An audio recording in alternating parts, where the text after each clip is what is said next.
Welcome back to Tax to You, the channel where we answer all of your tax related questions, and today I'm going to be answering what is a UTR number. To do this, I'm going to cover what the phrase or the term UTR actually stands for. I'll go through why you need a UTR number, how to apply for a UTR number. I'll also show you where you can find your own UTR number if you already have one, and then what you'll need to do once you actually get a UTR. Before we get into it today, don't forget to like the video for me and subscribe for more helpful tax content. Submit your questions in the comments below and we'll ensure to get them answered either in the form of a written reply or possibly a dedicated video just like this one. You can also find us at tax2u.co.uk because although our aim is always to educate our clients as much as possible and share this information, we understand that tax can be confusing, stressful and time consuming. That's where we can step in and help. Check out the 9,000 plus reviews on Trustpilot from clients who trusted us to do just that. So what does UTR actually stand for? And quite simply, it's Unique Taxpayer Reference. It's HMRC's way of identifying taxpayers in the UK, but like everything, it's only simple if you know how it works. Let me explain more. It will usually consist of 10 digits and is unique to the taxpayer. As you can imagine, there are millions of individuals and entities in the UK who have a UTR, hence the need for 10 digits to ensure their uniqueness. Both individuals and other entities such as companies can have a unique taxpayer reference, but from the individual's perspective, the UTR is only issued to those who actually need it. It's not like your national insurance number, which everyone of working age in the UK will have. So, why do you actually need a UTR? You need a UTR if you're going to work in construction, if you are self-employed, if you have a rental property, dividend income, or any other income that needs reporting to HMRC. What's important is the fact that you need to report income to HMRC that isn't through your PAYE employment. Now, if you're not sure what PAYE income is or what the HMRC construction industry scheme is, then make sure you subscribe to our channel below where you'll find all the answers in our related videos. Now back to why you need a UTR. Essentially, you're going to need it to report income to HMRC so that the correct amount of tax is paid according to your total income. Without a UTR, you could be trading illegally, or if you work in construction, you won't be able to start work at all. HMRC needs you to have a UTR so that you can submit a tax return each year to them. But don't worry about this right now, as Tax to You will be able to guide you through the process. Now let's look at how to apply for a UTR. If you are an individual who needs a UTR, then there are a few different ways to do this. The quickest and easiest way is to register online. I'm going to share a link to this page with you down below. This is our free UTR registration service, which makes getting your UTR simple. Just register your email address and fill out the form. You can see here you'll only need to provide basic details such as name, address, date of birth, national insurance number. These are the same details you would need to provide to HMRC if you did it directly with them. One of our agents will then complete the registration on your behalf, ensuring you've been registered in the correct way for your situation, and provide you with a brand new UTR number completely free of charge. Ideally, you'll want to get this registration done by the 5th of October following the end of the tax year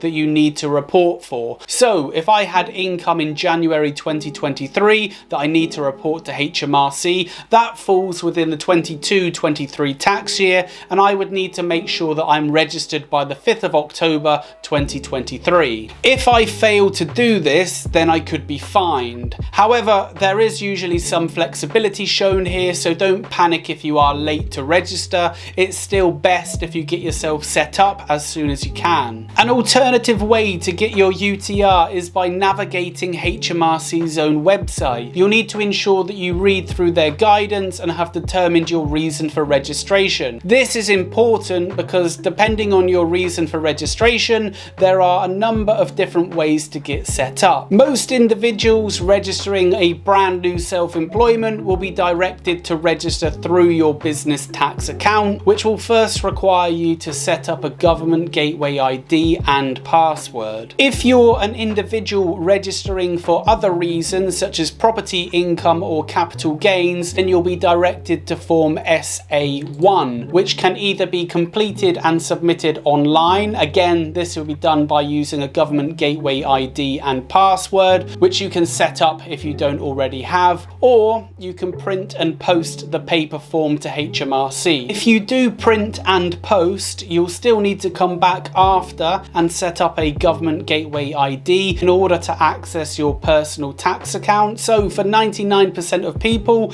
it's going to be easier and quicker to do all of this online. Whichever method you do use, your new UTR number will typically be delivered to your home address within 10 working days. If you need it sooner, you should be able to log into your government gateway to access your personal or your business tax account. That will depend on the reason that you've registered, and access the UTR number a little bit early. Essentially, as soon as it's issued at HMRC's end, it will show in your account. So you might not have to wait for the letter in the post, which may take a couple more days. Again, I've linked to the free tool below, as in my opinion, this is by far the easiest way to get your UTR number. Now, what about where you can find your own UTR number if you have one? If you are already registered and are the proud owner of a unique taxpayer reference, then it's important to keep that information safe. However, if you are struggling to locate it, here's a few places where you'll be able to find it. You'll be able to find your UTR number on the front page of any previous tax returns that you've submitted to HMRC.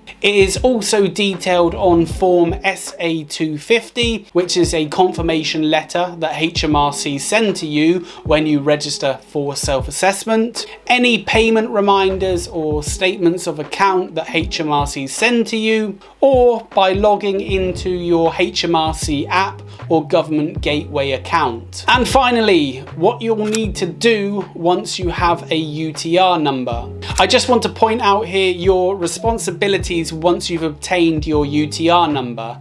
Essentially, you are committing to completing and submitting a self-assessment tax return each tax year. The tax year runs from the 6th of April in one year to the 5th of April the following year. HMRC will send you a notification each year to inform you that a return is due, and you will usually have until the 31st of January following the end of the tax year to get all of your information together and submitted to HMRC. And if you fail to do this by the deadline, you may be issued with a penalty. The key takeaways from today are: you must have a UTR number if you have any income outside of PAYE employment that needs reporting to HMRC. You must have a UTR number to work on any construction sites here in the UK.